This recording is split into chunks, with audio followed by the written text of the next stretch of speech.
Bonjour tout le monde, déjà, à tous mes patrons, patronnes. Je sais pas trop s'il y a des patronnes d'ailleurs.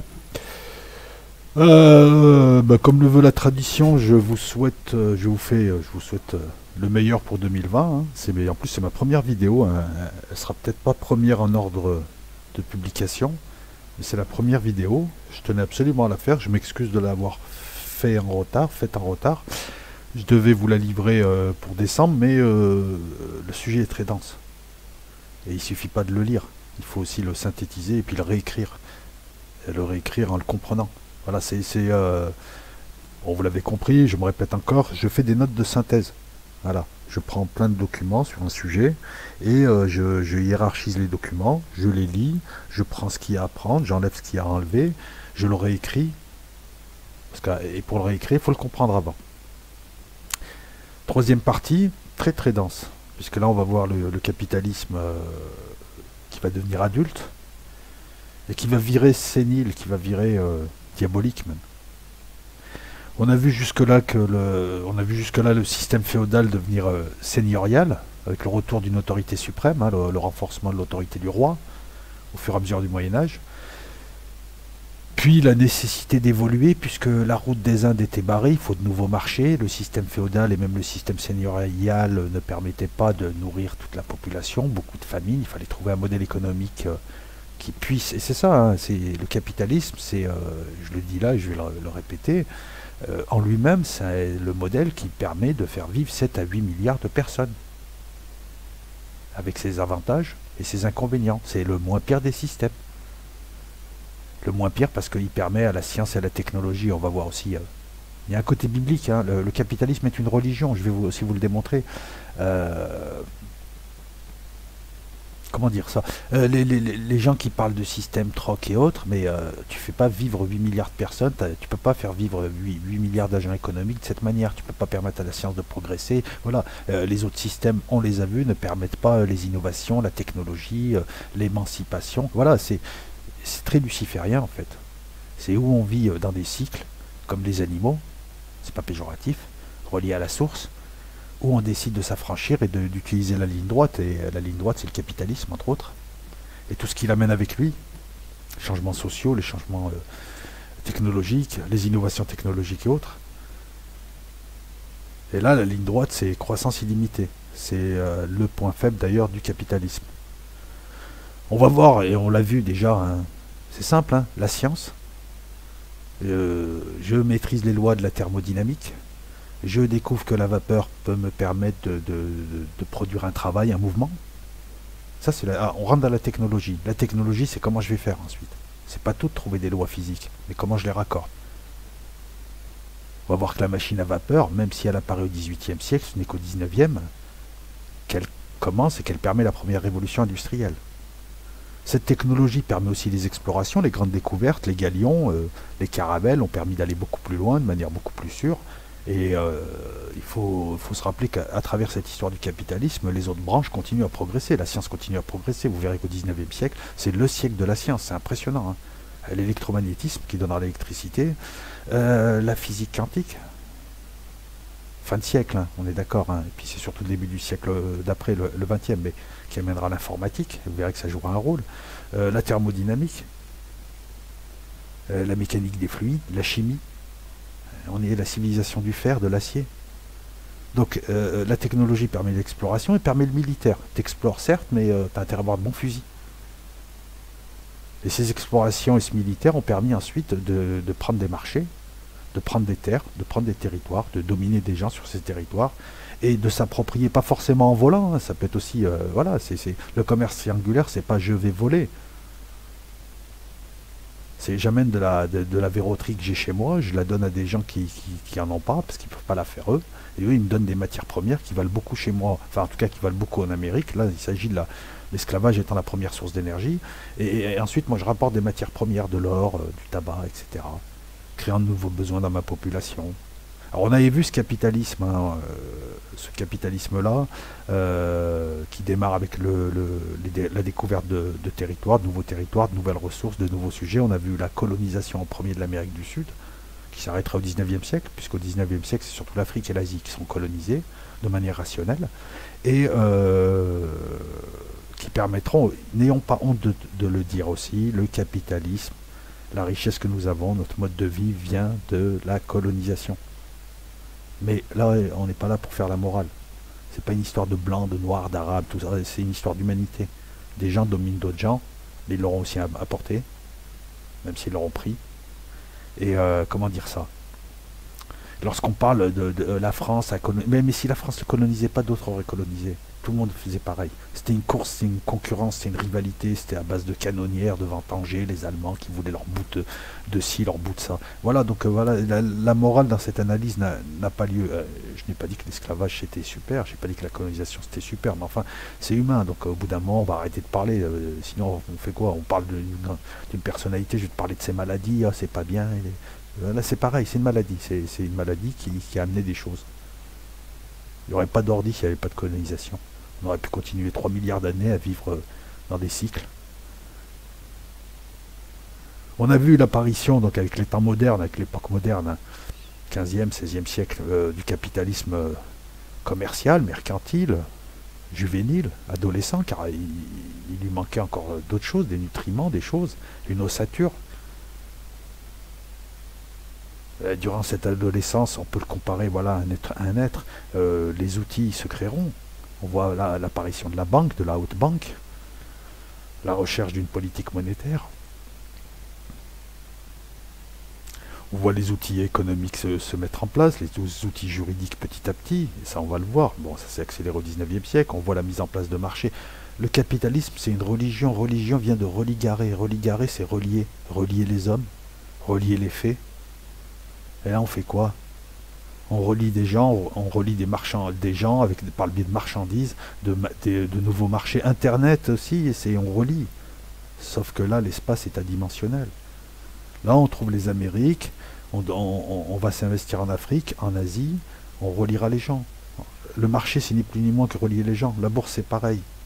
C'est une religion avec ses prêtres, avec ses temples, avec ses manières de voir.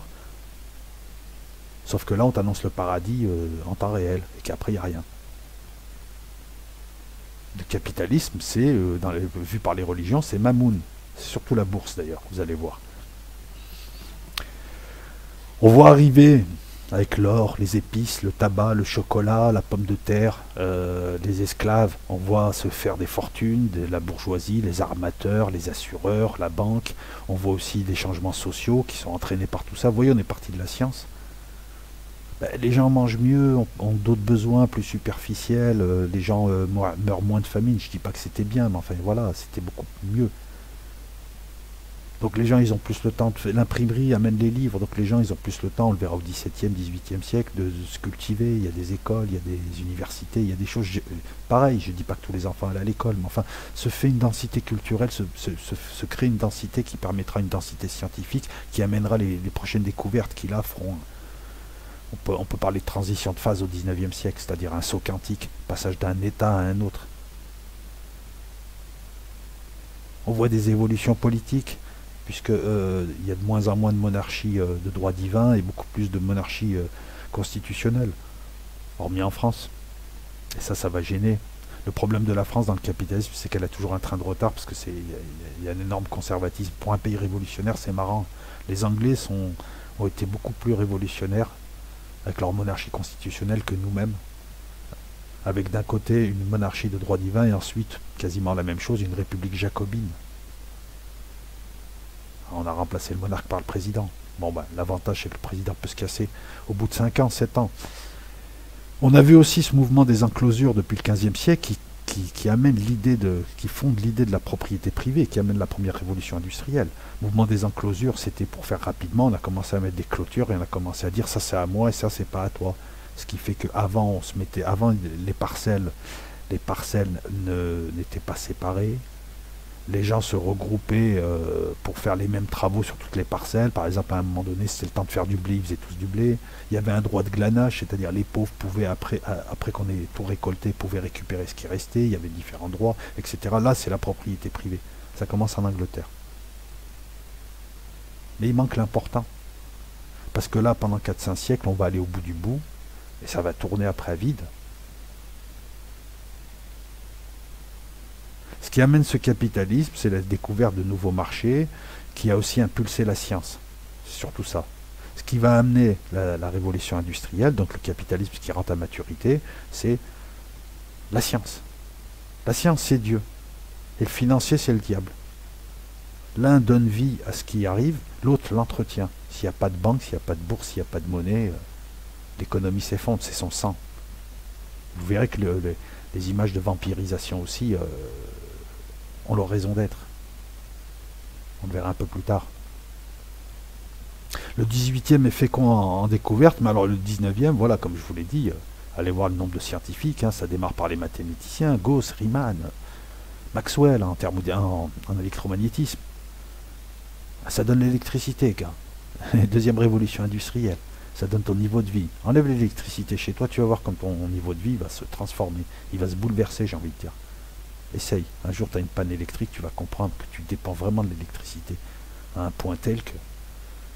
René Barjavel en a fait un livre, Ravage, où les propriétés électriques disparaissent de la Terre et la civilisation s'effondre très très vite. La science amène la technologie, des grappes d'innovation, j'ai une idée, je crée ça, ça me donne l'idée de créer ça et ainsi ça, etc. C'est exponentiel, qui amène donc le militaire et l'économique, qui sont les deux bras d'un même corps. Changements sociaux, bouleversements militaires, la science, et on voit petit à petit apparaître la bourse. Je vous en parlerai un peu plus tard, la bourse, dans quelques minutes. Il faut que je traite de la bourse à part et de la monnaie à part. C'est les deux bras, les deux filles de cet être qu'on est en train de créer. Et vous verrez, on va parler de crypto, vous verrez que tout s'inscrit dans un même mouvement. Si tu prends du recul, tu comprends la feinte. Tu vois en tout cas où tu vas. C'est pour ça que c'est bien de faire des analyses comme ça sur le temps long. L'imprimerie, le transport, fusil, début des monnaies nationales qui sont centralisées, les banques centrales qui arrivent au 17e, de 1694, la Banque d'Angleterre. Alors il y a la Banque d'Amsterdam en 1609, mais la première véritable banque centrale, c'est la Banque d'Angleterre, puisqu'elle va réguler un système bancaire. Elle va continuer à stocker, transférer, garder des devises, mais elle va pratiquer le réescompte qui est je t'achète ton effet de commerce à bas prix, pas à son prix. Comme ça, je me fais une petite marge dessus. Et ça permet d'injecter des liquidités qui serviront à l'économie, qui serviront à faire du commerce. La masse monétaire est importante et le monétaire aussi implique l'économique. On arrive donc à une limite de croissance. Il faut un changement de nature. Passage à l'ère adulte. Et arrive le 19e siècle. Et démarre véritablement la vidéo. La vidéo, pardon. Alors comme on dit, je ne sais pas qui l'a dit, je crois que c'est moi d'ailleurs, enfin en tout cas, je me suis fait à moi-même la réflexion, les siècles ne démarrent jamais à l'heure en fait. Ben ouais, excuse-moi, mais le 20e siècle, il a démarré réellement en 1918, voire pour certains en 1945. Parce que quelle différence entre le 1898 et 1910? On est dans la même époque, les mêmes modes, les mêmes régimes. On dit du 21e siècle, il démarre en 2001, avec l'attaque des 3 tours. Des 3 tours. Enfin, des 2 tours et puis une qui s'est effondrée. Le 19e siècle n'a pas démarré en 1800. Ça, c'est numérique, ça. Oui, si tu veux, il démarre là, d'accord, ça c'est mathématique, c'est arithmétique, je cherchais le terme. Non. Il démarre en 1815, voire même en 1821. Napoléon, c'est une survivance, c'est un retour de bâton, c'est une réaction à ces changements. Même si Napoléon était moderne, vous allez le voir, parce qu'il va mettre quand même les bases un petit peu timidement du capitalisme à la française. Mais c'était une survivance des monarchies absolues. Il était empereur, il décidait de tout. De l'autre côté, en Angleterre, tu avais une monarchie constitutionnelle avec un jeu politique. Les gens étaient beaucoup mieux représentés. Le siècle, il démarre à Waterloo, en fait. Il démarre à Waterloo, lorsque Napoléon est vaincu de peu. D'ailleurs, c'est marrant, l'anecdote dira que Rothschild, oui, le premier de la dynastie, a eu vent parce qu'il avait des coursiers partout, des gens à cheval qui allaient très très vite. Vous voyez l'intérêt de l'information. Vous allez voir que l'information va aussi prendre son importance et qu'aujourd'hui, les prochaines révolutions, la révolution que nous connaissons, c'est plus une révolution de l'information qu'une révolution liée à une nouvelle énergie. On tourne toujours au pétrole, à l'électricité, voire au charbon. Certains même ont un ordi au charbon. Donc on dit qu'il a appris la nouvelle de la défaite de Napoléon à Waterloo, qui en fait, comme il avait l'information, c'est le premier délit d'initié en tout cas révélé, comme il avait l'information, il a d'abord fait croire à une défaite de l'Angleterre, il a fait courir la rumeur, donc la bourse de Londres, la City, a vu la chute de plein d'actions, il a acheté, pour qu'ensuite, 2-3 jours après, on apprenne que l'Angleterre avait battu Napoléon, et voir les cours remonter. Mais cette fois, les actions, elles étaient à lui, donc voilà. C'est une Angleterre qui, le siècle démarre à Waterloo avec une Angleterre ruinée mais victorieuse. Mais vous verrez qu'avec ses idées, sa manière de voir les choses, elle va saisir le truc par le bon bout. C'est elle qui va impulser le libéralisme et le capitalisme. Nous, on parle des USA, certes, mais l'Angleterre a un grand rôle. Elle était déjà en tête avant. On l'a vu lors des précédentes vidéos. Elle était en tête avec ses usines, ses manufactures, son activité à Londres. Et elle le sera encore plus après Waterloo. Il y a le congrès de Vienne, Metternich. On recherche un équilibre européen, on restaure les monarchies, donc c'est la réaction. Il n'y a rien pour les peuples. Et vous allez voir que l'histoire, c'est aussi une suite d'action-réaction, puisque rien pour les peuples, plus capitalisme, plus misère, ça va donner l'anarcho-syndicalisme de la fin du siècle. Une réaction à la réaction. Ça va donner les révoltes de 1848 en Europe, les printemps des peuples. Et oui, il y avait déjà des printemps des peuples, mais cette fois c'était... Voilà. Puisqu'il n'y a rien pour les peuples, on restaure les rois et on s'en fout du droit aux nationalités. Les Balkans, par exemple, se révolteront. Les différentes ethnies dans les Balkans se révolteront. C'est la vision anglo-autrichienne qui l'emporte dans ce congrès. La France s'en sort bien parce que je vous rappelle qu'elle avait perdu, elle réussit à revenir à ses frontières 1792. C'est Talleyrand, il embrouille tout le monde et il arrive à se remettre dans le wagon. Enfin, la France ne dominera plus le monde avant le siècle prochain. Puisqu'elle va se refaire un petit peu et elle va prendre une branlée contre l'Allemagne en 1870, hein, j'ai envie de dire comme d'hab. Hein. Le congrès de Vienne, c'est le nouvel ordre, pas mondial mais européen, mais il est mondial. Puisque si on arrive à s'entendre et à replacer les familles, tout ça et tout, on va s'entendre sur la colonisation en Afrique, on va éviter de se faire des guerres. Et on va coloniser de manière rationnelle. Et comme le disent les mafieux, hein, il vaut mieux éviter une guerre, il vaut mieux un mauvais accord qu'une bonne guerre, puisque pour le business, c'est jamais bon. Le 19e siècle, le début du 19e siècle, voit aussi l'Amérique du Sud s'émanciper progressivement après Simon Bolivar. On voit apparaître tout un tas de nouveaux pays, hein, le Mexique, la Bolivie, l'Argentine. C'est la fin de l'Empire espagnol, 1803 ou 1808, il me semble. Il faudra que je vérifie, je vous le mettrai en incrustation au montage. Une autre forme de domination reviendra, elle sera économique, elle sera boursière, hein, jusqu'à aujourd'hui. Enfin non, pas jusqu'à aujourd'hui, mais jusque dans les années 80, l'Amérique du Sud était dominée par le capitalisme, par des grandes sociétés américaines. Et si jamais ils avaient le malheur de se rebiffer, il y avait un coup d'État, on mettait une junte militaire qui favorisait les intérêts américains. Là, on a vu dans les années 90-2000 une émancipation de l'Amérique du Sud, mais bon, malheureusement, quand on voit ce qui se passe en Bolivie, quand on voit ce qui se passe en Équateur, quand on voit qu'en fait la population, hein, parce que, enfin, en Bolivie, c'est plus un coup d'État d'ailleurs, mais enfin, quand on voit que finalement les Américains ont réussi à remettre leur pion et qu'il ne reste plus que le Venezuela qu'on est en train d'essayer de détruire, hein, par le biais de la Colombie, on voit le Brésil, hein, il est où Lula? Ils l'ont mis en prison. On se dit que voilà, donc ils se sont émancipés pour retomber dans une domination plus pernicieuse et moins coûteuse pour le dominant, hein, la domination économique. Et oui, les puissances européennes au 19e siècle faisaient des guerres faciles, et puis au 20e, lorsqu'elles ont commencé à avoir beaucoup de morts, elles se sont dit on peut diriger autrement. Bon, les Anglais déjà pratiquaient le grand jeu, et comme ils savaient qu'ils ne pouvaient pas maîtriser toute l'Inde, surtout qu'à l'époque, le retard technologique n'était pas aussi important, et les défaites n'étaient pas aussi calamiteuses pour le perdant qu'aujourd'hui. Aujourd'hui, je sais pas, tu affrontes les Américains, tu peux être sûr que tu as le rapport de mort et de 1 à 100.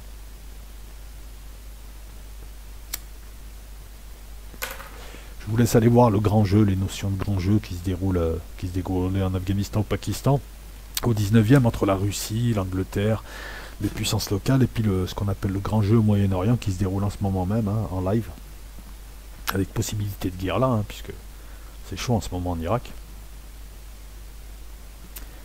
Toutes les puissances européennes donc discutent aussi d'un tas de choses, et notamment la libre circulation navale. Le capitalisme, c'est relié. Relié, il faut créer des liens. Donc il faut que ça circule. Alors sur Internet, c'est tranquille, c'est le cyberespace, mais il faut que ça circule. Le capitalisme, c'est oui, il faut un Internet libre et que tout circule. Bah, c'est exactement, c'est du libéralisme. Et ben, le libéralisme économique, à l'anglo-saxonne, on le retrouve là. Pour les idées, c'est bien. Pour les marchandises et autres, c'est différent. D'autant qu'il y a une hypocrisie, c'est que ces pays-là, comme les USA, dès qu'ils sont un petit peu paumés, enfin, dès qu'ils ont envie, ils changent les règles et ils deviennent protectionnistes. Ça, c'est marrant aussi. On verra plus tard l'arrivée de l'Allemagne et l'Italie. Hein. C'est aussi une réaction au congrès de Vienne, hein, puisqu'il y avait déjà une âme italienne. Hein. Garibaldi, Cavour, je vous laisse aller voir l'histoire. L'Allemagne, c'est pareil. Hein, l'Allemagne traumatisée par ces défaites napoléoniennes du début du siècle qui capitalisera dessus, c'est le mot, pour devenir une puissance, alors qu'avant c'était 300 confédérations, et puis ensuite c'était des royaumes, royaume de Prusse, royaume d'Hanovre.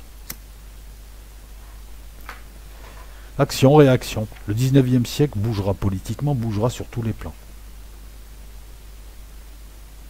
Presque autant que le nôtre, avec une technologie moindre. C'est censé aller plus lentement. Mais il manque quelque chose, hein. Donc il manquait quelque chose jusque-là, hein, à ce capitalisme juvénile. La machine à vapeur. La vapeur, la machine à vapeur. C'est une nouvelle énergie qui a besoin d'être domptée. Il faut quand même une quarantaine ou une cinquantaine d'années pour être domptée par la technologie. Comme Internet, on a mis le temps. Hein. Internet 1.1, Internet 1.0, 1.0, pardon, Internet 2.0, comme tout, hein, comme l'électricité, comme tout. Hein, il a fallu du temps avant de trouver une utilité. Moi, je vous rappelle que le pétrole, il servait pour les lampes, hein, avant le moteur à explosion. La première révolution industrielle et le capitalisme, le passage du capitalisme au capitalisme adulte, se fait par une nouvelle énergie. Vous verrez que ça a ses implications, hein. Et oui, quand il y a la guerre de sécession, parce que le nord industriel veut dominer le sud, ça vient de là. On n'a plus besoin d'esclaves. Un esclave coûte plus cher qu'un salarié. On était parti, rappelez-vous, des esclaves qui sont devenus des serfs. Ça en était d'autres. Là, voilà. L'esclave était l'énergie, tu avais la voile, et l'esclave comme énergie. Là, tu as la vapeur. Apparaissent les premières machines à vapeur. C'est l'énergie le maître mot. C'est pas la découverte de nouveaux marchés, cette fois-ci c'est l'énergie, c'est la science. Et autour, toute une grappe de technologie.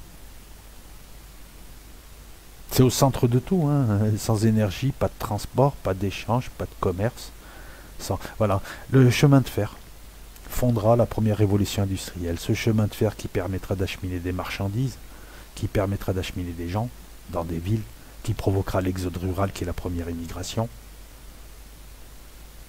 Et qui permettra à la bourse aussi d'exister, puisque la bourse au départ c'était surtout pour investir sur le chemin de fer, les compagnies de chemin de fer.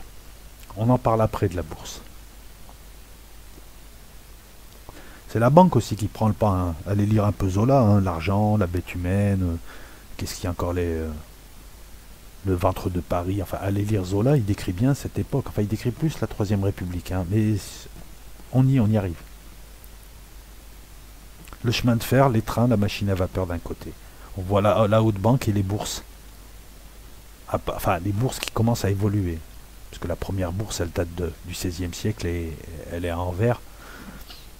Suivie par tout un tas de bourses régionales, Lyon, Toulouse, Paris. La haute banque et la bourse. D'un côté, on a la science, de l'autre côté, on a la haute banque et la bourse. Le financier qui vient aider, qui vient épauler. Parce que pour l'instant, ça vient aider l'homme. Le capitalisme. On n'a aucun problème avec le capitalisme tant qu'il est utile à l'homme, tant qu'il est lié à l'homme et qu'il aide l'homme, tant qu'il est utile.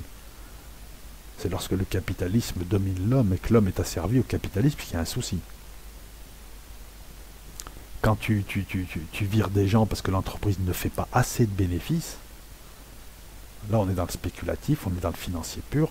Lorsque tu tranches, tu vires des gens et tu bouleverses les gens. Lorsque les gens sont obligés de bosser pour un salaire de merde, parce qu'il faut tenir compte des chiffres, des indices économiques. Lorsqu'il y a beaucoup de richesse et beaucoup de misère, lorsque c'est mal réparti, lorsque le sang ne circule pas dans un corps, c'est là où il y a un problème. C'est là où ça devient maladie. On investit non plus sur de la richesse, mais sur des valeurs bidons, des actions bidons, les junk bonds, on en parlera, là il y a un problème.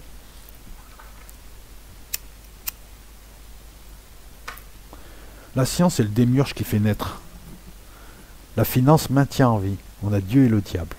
On a Dieu et Satan. Le royaume de Satan, la finance fait circuler, c'est la science qui donne vie à ce royaume. On a Anne et Enlil, pour ceux qui comprendraient. La vapeur, ça permet aussi les usines. C'est plus des manufactures, c'est des usines. Ça permet la mécanisation pour le textile. Donc ça permet la massification. Donc ça profite aux gens qu'on le veuille ou pas. Même s'il faut un siècle et demi ou deux d'ajustement, il faut une réaction, il faut de l'anarchisme, il faut une gauche prolétaire pour dire aux gens oh les gars, il faut redistribuer un peu mieux. Il n'empêche que le capitalisme a fait évoluer en 2 siècles les gens. Le niveau de vie du français moyen en 90 ou en 2000 est largement supérieur à celui de 1850. Et ça c'est le capitalisme.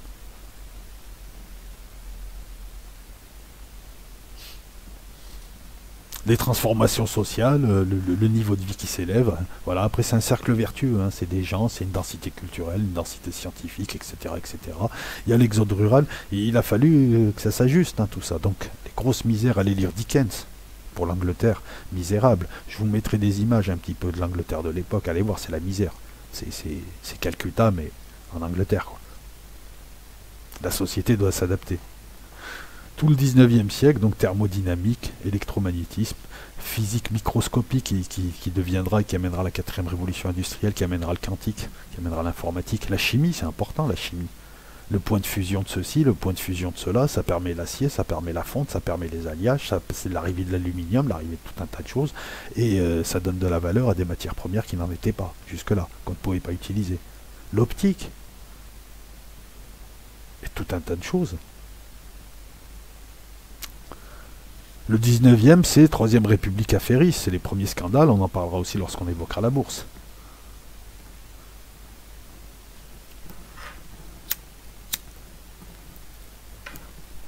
Il y a des rivalités entre puissances, mais elles sont réglées.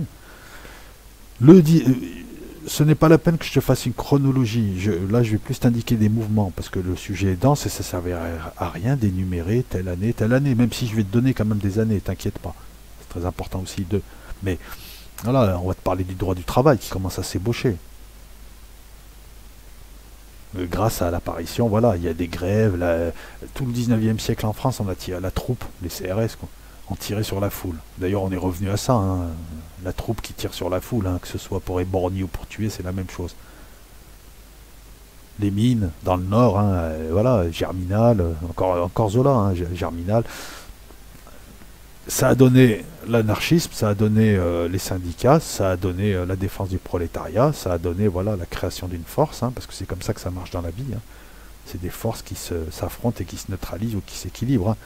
C'est pas le bon droit ou la morale. Hein. D'ailleurs, là, à l'heure d'aujourd'hui, voilà, on a des syndicats faibles, la presse n'est plus avec le peuple, elle est passée de l'autre côté puisqu'elle a été achetée, puisqu'elle a été fabriquée par les puissants, et on s'étonne que de subir. Ben voilà, le jour où le peuple montrera sa force, ces puissants ne le seront plus. C'est ça aussi le problème. C'est que quand on veut mobiliser en faisant des grèves, il n'y a personne. Lorsqu'on veut lutter, en fait, il y a que des gens qui sont derrière leur clavier, qui veulent la révolution, mais personne n'avance, personne ne se sacrifie, personne ne fait. Voilà. Donc en face, eux, ils avancent, hein, à leur manière. Napoléon a installé le droit civil, il a installé la notion de propriété qu'il a garantie. Napoléon a installé tout un tas de choses qui ont permis les bourses, qui ont permis les banques, il a installé des lois, il a voulu développer le commerce. Après, la France n'avait pas les moyens de garder par exemple la Louisiane, donc il a préféré la vendre plutôt que la perdre dans une guerre avec les Américains.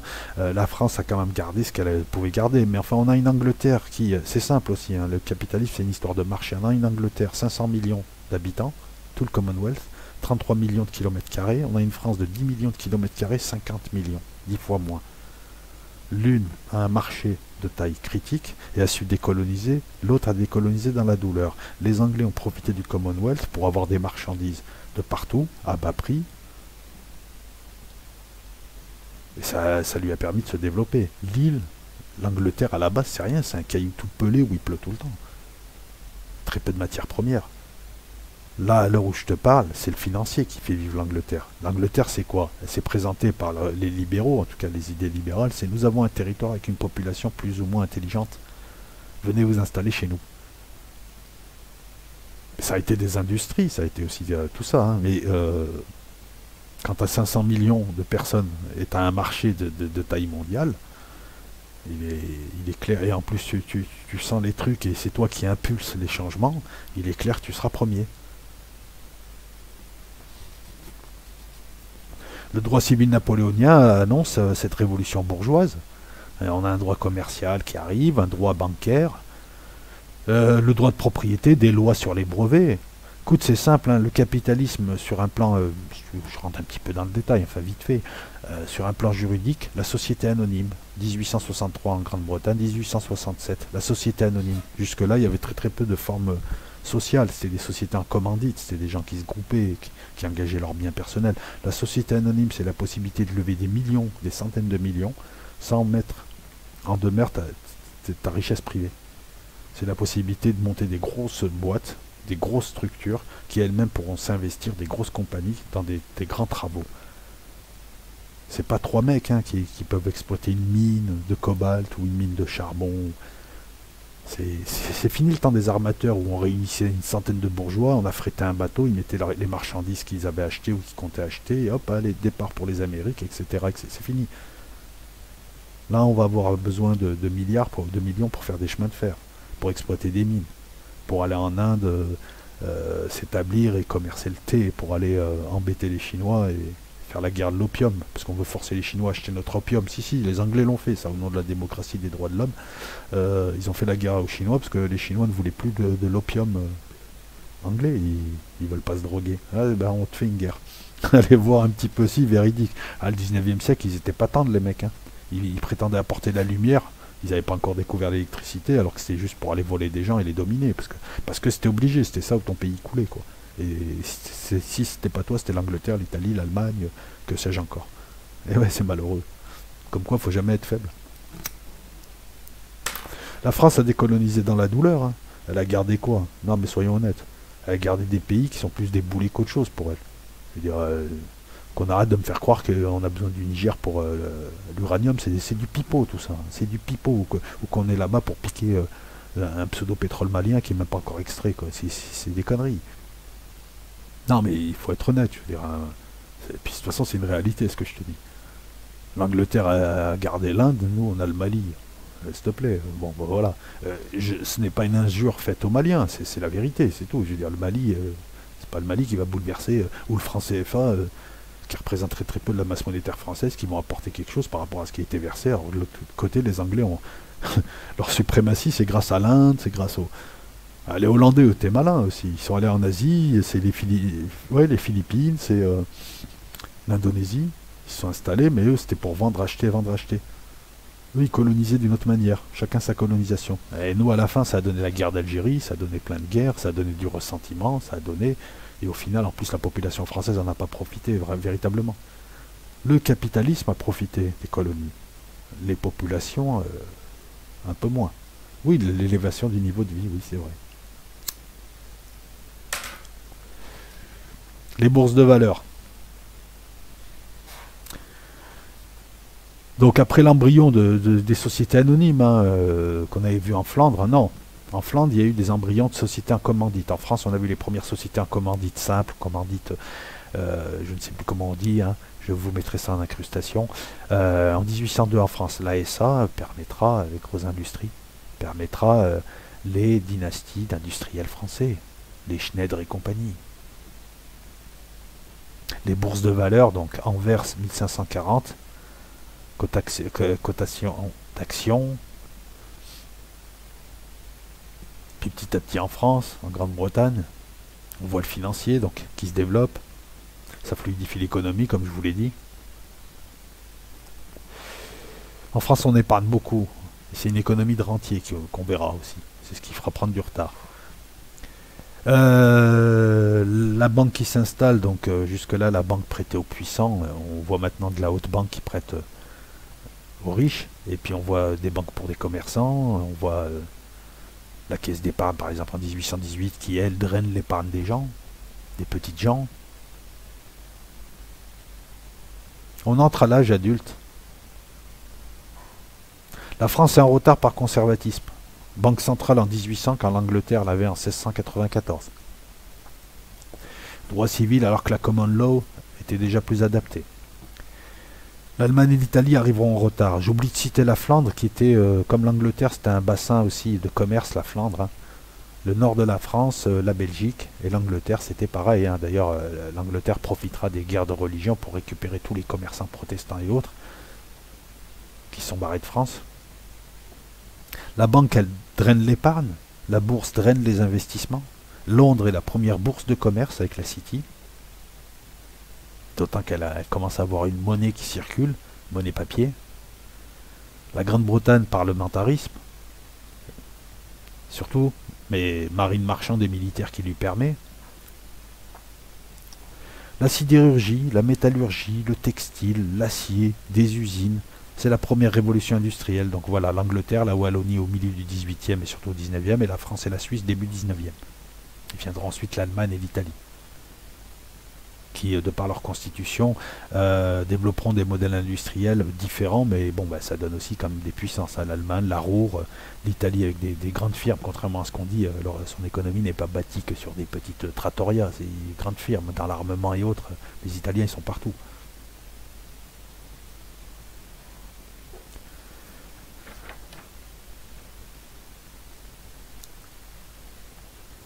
La deuxième révolution industrielle, c'est l'électricité. Donc encore une fois, c'est la science. Et on a deux énergies cette fois. Et l'électricité est beaucoup plus pratique pour éclairer les villes, pour faire tourner tout un tas de choses, des moteurs. Ça améliore le confort des gens, les villes sont éclairées, la criminalité baisse, le niveau de vie monte, il y a une petite bourgeoisie, allez lire un peu Maupassant, la Troisième République. Il reste de la misère, voilà, parce que malheureusement, cette richesse, ce capitalisme ne s'est pas encore redistribué. Il faut le forcer à redistribuer. Hein. Il a décroché, hein, il a des pinces. Il y a des progrès dans tout, dans la santé, il y a une densité culturelle. À nouveau, je me répète, mais c'est important. Le pétrole va arriver. L'atome va arriver ensuite. Et oui, et l'atome permet aussi, c'est une forme d'énergie. Enfin, en même temps, elle produit de l'électricité, elle produit de la chaleur, mais c'est une forme d'énergie aussi, même si elle est beaucoup plus difficile à placer que l'électricité. Aujourd'hui, à l'heure où je te parle, c'est pétrole, électricité, nucléaire et charbon, dans beaucoup d'endroits. Après, tu as les énergies alternatives, mais excuse-moi, tu fais tourner ton train à l'éolienne.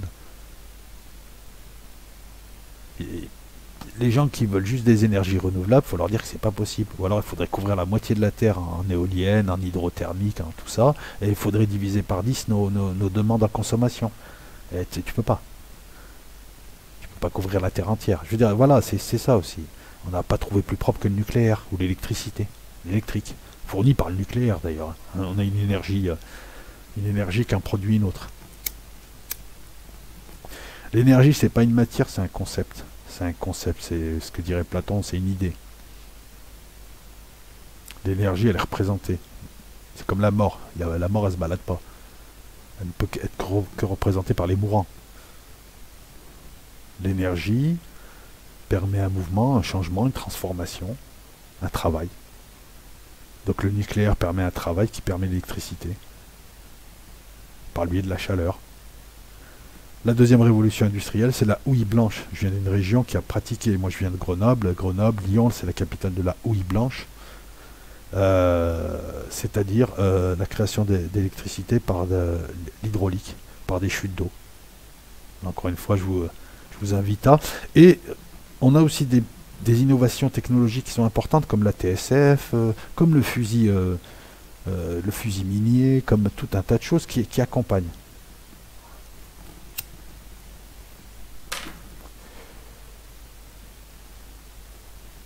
L'énergie est le noyau central, c'est l'agent du changement, c'est ce qui a permis donc de prendre l'essor, c'est ce qui a... Tu as l'énergie qui permet les modes de production autour desquels tournent les propriétaires, la banque, la finance, qui deviendront les propriétaires au bout d'un moment, et les gens. Et tu as le politique qui est censé jouer sur eux, sur les propriétaires, les gens et la banque, mais en fait la banque et la finance maintenant jouent sur le politique, C'est pas les triangles de Karpman. Non, c'est un cercle vicieux. Alors où je te parle, la quatrième révolution industrielle, elle n'est pas liée à l'énergie. Tu vois, on a démarré avec des découvertes, un besoin. Premier capitalisme. Le deuxième, c'est des énergies. Et là, on entre quand même dans une autre phase, moi je dirais la troisième génération, au lieu de dire la quatrième révolution industrielle, où c'est l'informatique, c'est l'échange d'informations qui change tout. Les rapports autour des modes de production, les classes sociales qui changent, qui se transforment, hein, le télétravail. C'est pas un prolétaire le mec. Et le télétravail, tu pouvais pas l'envisager avant. L'imprimante 3D, pardon, te permet l'automatisation liée à l'informatique dans les usines. Ça c'est... On a vu ça arriver avec d'abord dans les années 50 le circuit imprimé, puis le transistor, et puis les premières puces, la puce Intel, hein, 4004 je crois qu'elle s'appelait. Hein. Je vous mettrai ça en incrustation aussi. C'est l'énergie qui dirige le monde et celui qui la tient. Ce qui est marrant, c'est qu'à l'heure d'aujourd'hui, par exemple, l'énergie peut servir à la spéculation aussi. La spéculation, tu peux la faire dans tout. Elle peut servir au monétaire. Hein, les pétrodollars. Ça, c'est le coup de l'année, ça. Je vous en parlerai. Qu'est-ce que je pourrais vous dire de plus sur ce 19e siècle, qu'il est important pour l'humanité, hein, parce qu'il va déterminer le 20e et le 21e. Hein.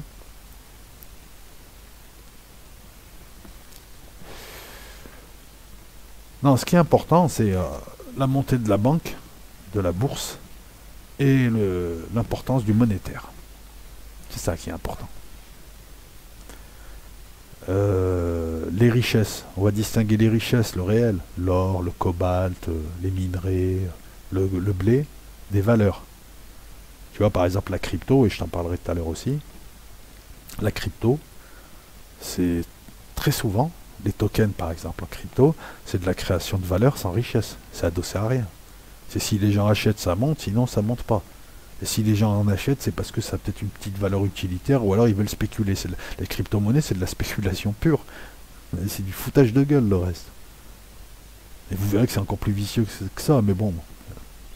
C'est mon avis, hein, tu fais ce que tu veux, mais enfin, les mecs qui sont anti-système et qui font sur la crypto, les mecs qui sont anti-capitalistes et qui viennent me parler de crypto alors qu'ils spéculent.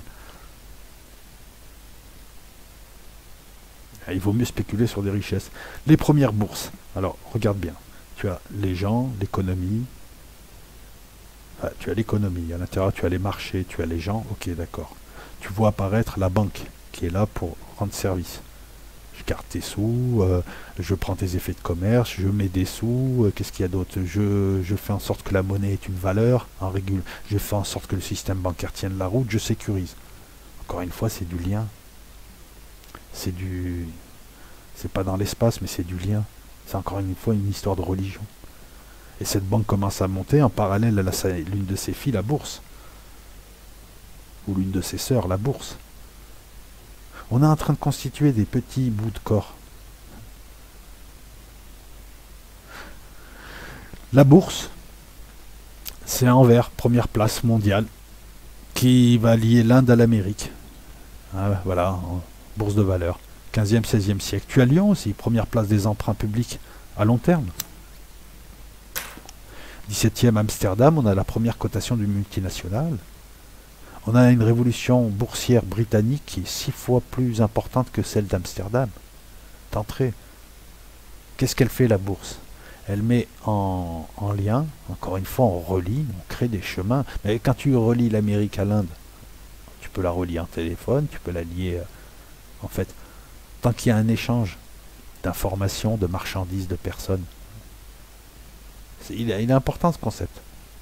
On résume tout à ça. C'est pour ça d'ailleurs que les libéraux insistent sur la liberté de circulation, les trades d'union, un marché libre, pur et libre, sans entrave de l'État, qui permettrait, voilà, je veux pas de taxe Tobin, je veux pas de ci, puisque ça serait une entrave à la libre circulation.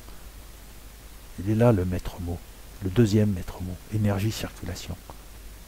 Troisième est en concurrence, quatrième droit, propriété privée. 18e, on a vu John Law, On a vu des tentatives avec les assignats de créer une sorte de monnaie papier, une sorte d'action, une sorte de... Ça ne marche pas en France. Les esprits ne sont pas prêts à ce genre de choses. Au 19e, je vous avais dit, Napoléon, c'est le code de commerce. Napoléon réglemente les agents de change qui ont le monopole pour négocier dans les bourses régionales. Et en France, il y en a. Bordeaux, Lille, Lyon, Marseille, Nancy, Nantes, Paris, Toulouse. Et avec la montée de la bourse, qui a un rôle de plus en plus prédominant, on voit aussi les cracks successifs. Mais c'est des cracks localisés. Parce que le capitalisme est une équation déséquilibrée qui a toujours besoin d'une guerre ou d'une bonne purge. La bourse, à l'image de ce capitalisme, c'est toujours des bulles qui à un moment donné éclatent. Une bulle spéculative. Venez tous acheter ma monnaie, venez tous acheter du Cestrel, les derniers arrivés se font baiser. Parce que c'est trop haut les prix. Eux, il n'y aura personne derrière eux. Et ça éclate. Venez avec j'ai fait une start-up ou avec un stylo, je peux dessiner mon cul. Non mais ouais, il y a eu beaucoup de start-up. Ouais, on va faire une start-up sur Marseille pour repérer les places de parking vides. Il y a beaucoup de start-up, c'est de la merde, c'est ça. Hein. C'est des idées à la con. Hein. C'est juste une histoire de confiance aussi. Puis là, voilà, il y a eu la bulle en 2001 et l'éclatement de la bulle Internet, hein, des start-up liées à Internet, où tu avais juste des gens qui venaient avec 3 logiciels, mais qu'ils avaient 3 logiciels, une fausse idée, une paire de lunettes, ça y est. Ils levaient des millions. Tu as même eu une bourse qui est réservée à ça, le Nasdaq. Revenons au 19e. Premier crack bancaire, 1819, crack bancaire aux USA. La bourse s'installe puisqu'on a besoin d'investisseurs. On a besoin d'investisseurs pour le chemin de fer, pour les canaux, canal de Panama et tu verras le canal de Suez ensuite. La banque pour refinancer. C'est toujours une histoire de transport, encore une fois. En France, c'est surtout une économie d'obligation. C'est voilà, une économie de rentier. Enfin, une manière de boursicoter de rentier.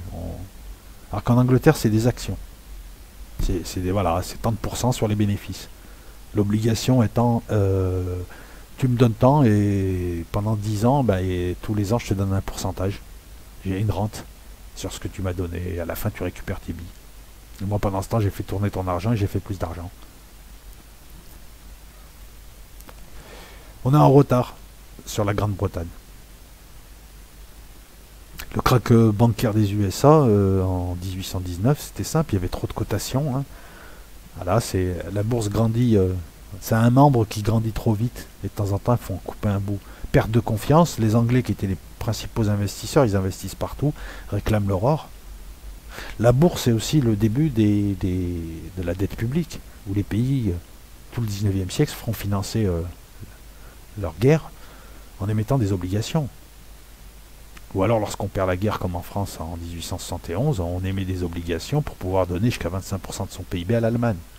Et oui, quand les Allemands pleurent sur le traité de Versailles qui les aurait ruinés, il faut voir qu'en 1871, ils exigeaient 25% de l'or français. Et ils l'ont eu. Et du PIB aussi.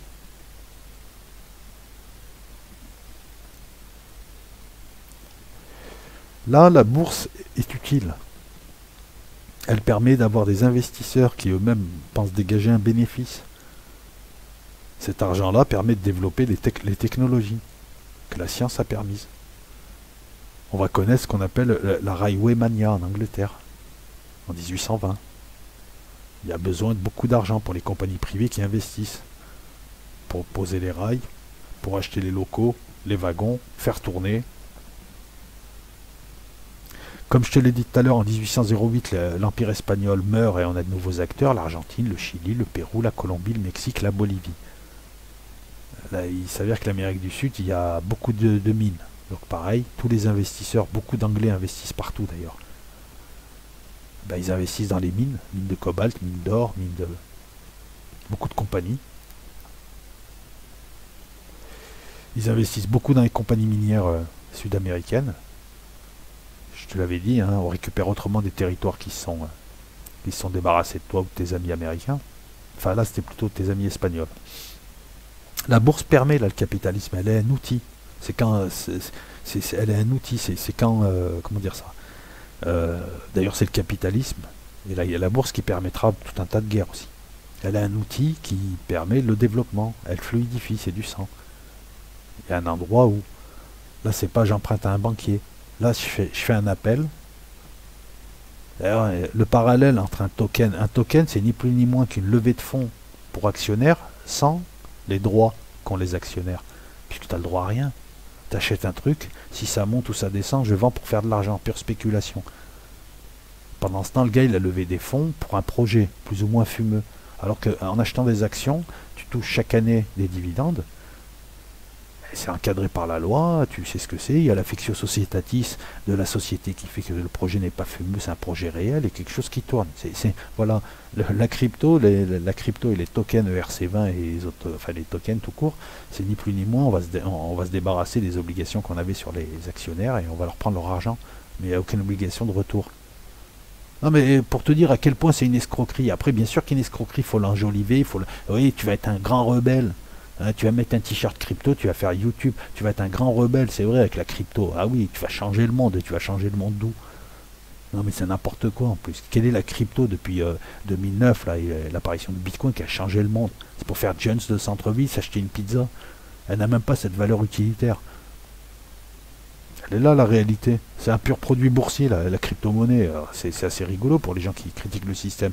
1825, la demande s'affaisse. Donc régulièrement, tu as des cracks boursiers 1825. On commence à prendre conscience que la bourse peut être dangereuse et puis il y a des lois. Tu verras aux USA Andrew Jackson qui va encadrer la bourse, qui va encadrer les pratiques bancaires. Mais grâce à la bourse, les États peuvent se financer, comme les sociétés. Elles essaiment en Europe, 1820, Francfort, première bourse de monnaie, puis d'effets de commerce, puis de négoce de dette publique. Eh ouais, je détiens une dette publique sur la France, je te la négocie, tu me la rachètes moins cher. En même temps, moi j'ai de l'argent, je peux vite lancer une autre affaire. Le temps, c'est de l'argent. C'est du capitalisme aussi. Berlin, qui avait déjà une bourse en 1739, mais les vraies bourses modernes, notamment la bourse de Berlin, c'est suite à la réforme de 1805, et surtout en 1823. Avec des obligations prussiennes, puis on a des actions sur les chemins de fer. Il faut se rappeler qu'il y a plein de bourgeois qui font fortune, petit à petit, et qui deviendront... voilà, le pétrole, la bourse permettra aussi de spéculer sur le pétrole, en tout cas de permettre au pétrole de se développer, c'est John Rockefeller. Toutes les grosses boîtes américaines, pétrolières américaines, c'est Rockefeller à la base, c'est le Standard Oil. Et ensuite, il y a eu des lois antitrust qui l'ont obligé à créer Exxon d'un côté... je ne sais plus laquelle de l'autre, etc. Voilà. C'est les 7 sœurs. Les 7 sœurs qui sont les 7 grandes compagnies pétrolières maintenant dans le monde. BP, Total, Exxon, qu'est-ce qu'il y a d'autre? Enfin bref. Les bourses SM en Europe, parce que là on voit un moyen d'augmenter, de faire le capitalisme. Il a besoin d'argent, il a besoin de sang. 1850, la bourse de Genève, 1866, la bourse de Bâle, Lausanne, Zurich. L'Espagne a créé sa bourse en 1830 pour sa dette publique. La Grande-Bretagne, qui depuis 1810 avait suspendu la convertibilité de la livre, la remet en place. Tu peux échanger de la livre contre de l'or ou de l'argent, il me semble. Et là, c'est une souscription en action. S'inspire des USA. Parce que les USA à la même époque, ils ont 50% d'habitants en moins que l'Angleterre et ils ont 2,5 fois plus de capitaux. Même capitalisation boursière. Les Américains commencent ça. Et puis ils ont un gros besoin d'investissement parce que c'est la ruée vers l'ouest qui se fera de manière progressive. Et puis bientôt il y aura le chemin de fer aussi. Je vous rappelle que la première guerre moderne, qui tranche avec les guerres napoléoniennes, c'est la guerre de sécession qui verra l'utilisation du télégraphe et du chemin de fer qui permettra des déplacements de troupes rapides et l'information grâce au télégraphe qui permettra de gagner, sinon ils perdaient le nord. 1867, c'est Sadova, c'est les Prussiens qui battent les Autrichiens parce qu'ils utilisent le chemin de fer. Encore une fois, le chemin de fer sert à tout. S'il n'y avait pas la bourse, les Allemands auraient eu du mal. Ils avaient besoin d'argent. Quant aux Américains, le Nord industriel a vu qu'avec la vapeur, le charbon, il n'avait plus besoin d'esclaves. Alors que le Sud, non. Le Sud était beaucoup moins industrialisé. 1835, les USA, les banques émettent pour beaucoup, pour 203 millions. Enfin, ils utilisent la planche à billets. Et c'est dénoncé par le président Andrew Jackson qui était contre les banques. Et ça donne la panique de 1837, chute boursière. Voilà, je te balance je vous balance un petit peu des dates, parce que là c'est important de voir un petit peu. Cette bourse qui est toujours utile. Mais là on se rend compte qu'elle peut poser problème. Mais c'est encore localisé, et puis c'est voilà, c'est 3 boursicoteurs qui se suicident. C'est pas encore. Et puis ça repart. Les cracks sont. J'ai l'impression que là les cracks sont plus de l'ordre de la respiration. Je grossis, je me rétracte. J'expire, j'inspire, j'expire. Bourse de New York en 1792, mais 1817, le New York Stock Exchange, la bourse actuelle, apparaît vraiment. Donc la première moitié du 19e siècle, c'est l'essor des bourses pour la dette publique, pour l'actionnariat, pour l'investissement dans les grands travaux, pour les obligations, par le biais de la dette publique.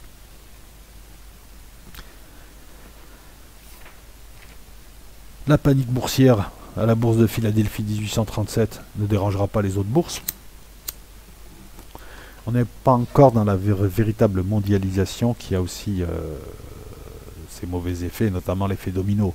Aujourd'hui, il y a une crise à la bourse de Hong Kong, ça se répercute à Paris et ça se répercute dans nos vies. Là, à l'époque, voilà, les bourses ne sont pas encore centralisées, enfin centralisées, reliées. Les marchés non plus. C'est des marchés qui apparaissent, il y a des investisseurs qui vont de l'un à l'autre, mais s'il y a la panique aux USA, c'est pas. Ça, on le verra en 29, la mondialisation boursière.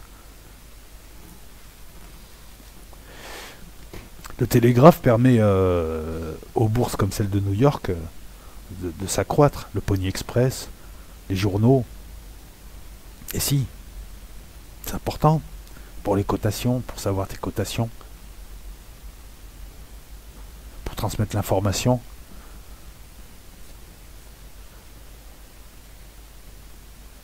Alors oui, il faut des choses sur lesquelles boursicoter, hein. C'est pas les cryptos, hein. Là on boursicote sur des choses utiles et surtout tangibles, le rail.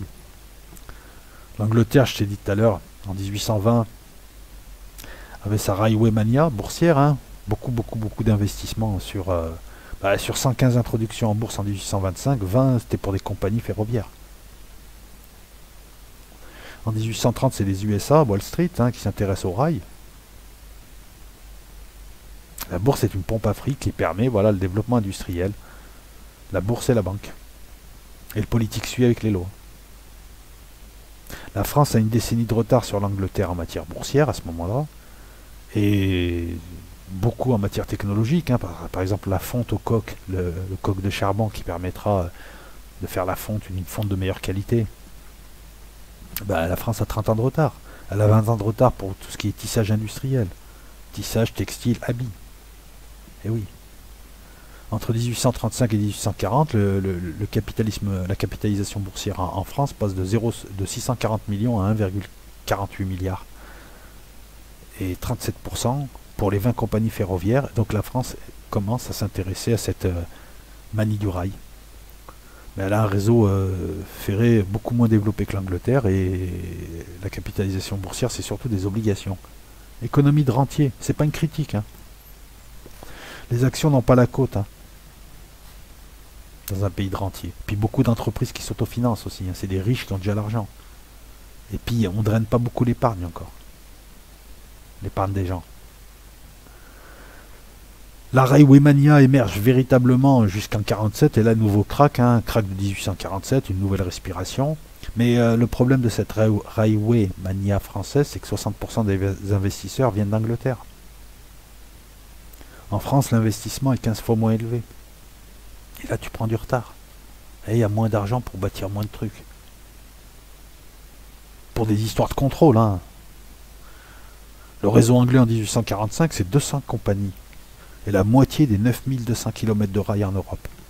D'ailleurs, un quart de ces 9200 km de rail est détenu par 9 compagnies anglaises. C'est très rentable. L'avantage aussi du rail anglais, c'est qu'il y a beaucoup de capitaux propres. Beaucoup plus que des emprunts.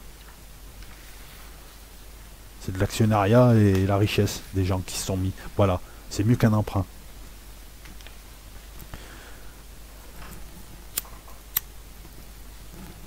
En 1850, avec 20 ans, 30 ans de retard, sur l'Angleterre, on a la France, l'Allemagne, la Suisse, qui ont des banques qui commencent à être correctement capitalisées et qui peuvent investir à ce moment-là dans le rail ou l'industrie.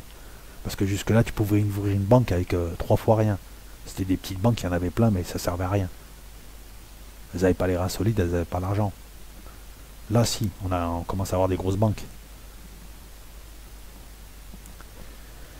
La panique de 1857 aux USA, bon, c'est toujours pareil, ruée vers l'or, investissement anglais qui calme cette panique et c'est reparti. La bourse aux USA servira pour les récoltes, la production, et il y a de plus en plus d'immigrants, donc on a besoin de manger, le secteur de l'agroalimentaire, le blé commence à se faire, donc les Américains ont compris l'intérêt de la bourse. On est encore dans une économie basée sur le réel. L'or, les productions, mais qui ramène le virtuel. La spéculation. Tu as des banques de tout. Hein. L'Allemagne, c'est la banque d'acier et du rail de la Ruhr. Qu'est-ce que je pourrais te dire d'autre? En France, on a 65, en 1848, on a 65 comptoirs d'escompte qui donneront la BNP. Comptoir où tu peux escompter des effets de commerce. Donc pour les commerçants. Hein. On commence à émettre des actions en bourse. 1852, tu as le crédit immobilier, le crédit foncier. Bon, il y en a un qui fera faillite, c'est le crédit immobilier. 1887, nouveau crack sur le cuivre cette fois.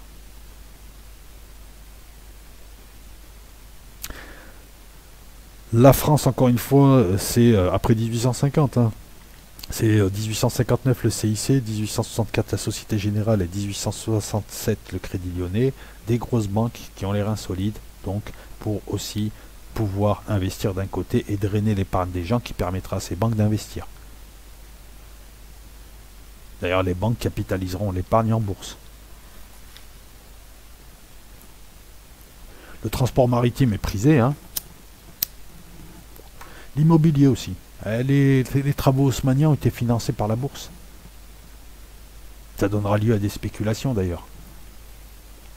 Les immeubles Zola a écrit, je ne sais plus si c'est pas les grands magasins, il a écrit sur les grands magasins, Bon Marché, Louvre, Printemps, Samaritaine. La Samaritaine existe toujours, Printemps existe toujours, Louvre et Bon Marché, je ne sais plus sous quelle enseigne ils sont. Leurs immeubles sont dus à la spéculation immobilière. Non, je te dis une bêtise. Leur existence, l'achat de ces immeubles, ont été permis grâce à la bourse. Grands magasins. C'est le début des grands magasins que nous connaissons, là, Carrefour, Auchan, tout ça. Ça veut dire quoi? Grand magasin, ça veut dire pour accueillir beaucoup plus de monde que des boutiques, des échoppes. Ça veut dire aussi des produits standardisés, donc des prix moins chers. Ça suppose qu'il y a beaucoup plus de gens parmi le peuple qui peuvent acheter des trucs. En Angleterre, tu auras Harrods, je crois. Le capitalisme apporte une meilleure vie, en tout cas aux Européens. Même s'il y a une énorme misère. 1860, à la guerre de sécession, je t'en ai parlé, le fusil rayé, le chemin de fer, le télégraphe, c'est ce qui permettra une guerre de mouvement qui fera gagner le Nord. Et c'est permis par la bourse, qui a permis au réseau ferré du Nord d'être beaucoup plus performant que celui du Sud.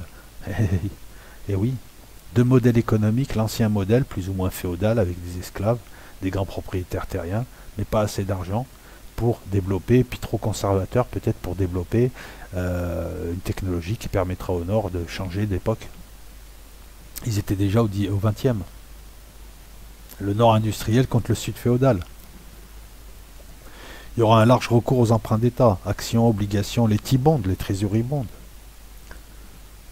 On voit petit à petit apparaître les cotations en temps réel aussi. La technologie est très importante.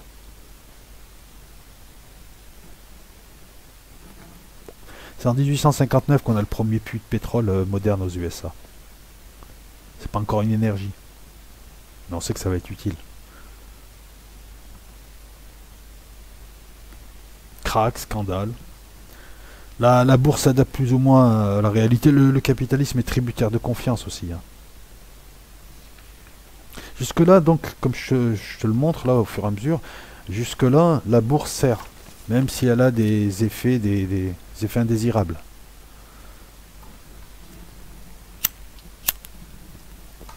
Avec le pétrole, on voit arriver, on va voir se bâtir donc des empires financiers, industriels surtout. Rockefeller, hein, je te l'ai cité. En 1865, il y a 543 compagnies pétrolières. En 1865.